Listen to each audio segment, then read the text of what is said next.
Okay, interesting happenings this week in the stadium saga. More drama with the Browns. Jimmy wants a stadium. He wanted the city to pay for it. They were like, nope. He wanted the county to pay for it. They were like, nope. They went to the state, and when they went to the state, they brought in the Pope of the NFL, Roger Goodell. And they leave that meeting, and Jimmy's like, I got my money, and then fired off a letter to the county basically saying, I can't believe that you would stand in our way of having taxpayers build a rich man, a billionaire, maybe the richest man in the state, a new toy box.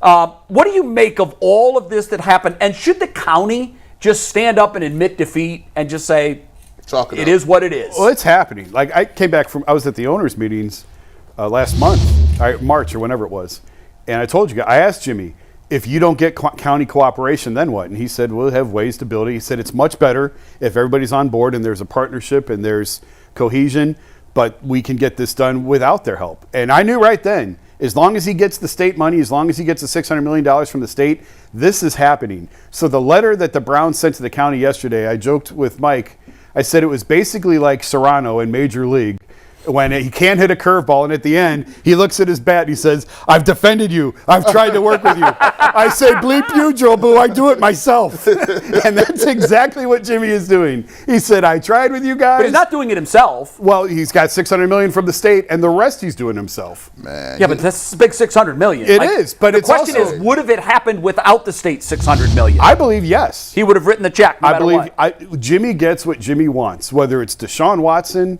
the Milwaukee Bucks, or a new stadium. Jimmy gets what Jimmy wants. So I believe he would have figured out a way to make it work regardless. But, the $600 million will turn out to be about 25%, so it's a decent chunk. But he's covering the rest himself. It's a big investment. I don't want to gloss over that. I do believe he should pay for the whole thing himself. I've said that 100 times. I'm on record. You want it, you build it. But he is building quite a bit of it himself. Yeah. So, yeah, I think in LA, it was all built by private funds. It was. I thought, though, give him credit, savvy move to bring in the commissioner to meet with the governor. That was always in his back pocket. Yeah, I'm sure it was. But, you know, he's a politician. That's what he is at the end of the day, and he got what he wanted. He is. This has been in the making for a long time. The state is run by his political party. He's donated a massive amount to that. So think about it in terms of this. If Amazon says, I want to move my world headquarters to your city, they're going to turn heaven and earth to get it done. They're going to give them tax-free, that, and the third. Well, not always. But I will say. There was a case where it was supposed to go to New York, and politicians stood up and said, we don't want you here. There it is. But here's the thing. Jimmy has the right politicians behind him. And if you don't have the right policy, you look at what he did. He basically was going to get that regardless. He had to put a little more money in if they said no, but he already knew he was going to go to the state. It's just like, hey, mom says you can't stay the night over at Johnny's house. Well, listen, I'm going to catch Dad when he gets off that midnight shift, and he's going to tell me a different story because all he want to do is watch this Sports Center and eat that Salisbury steak and go to bed.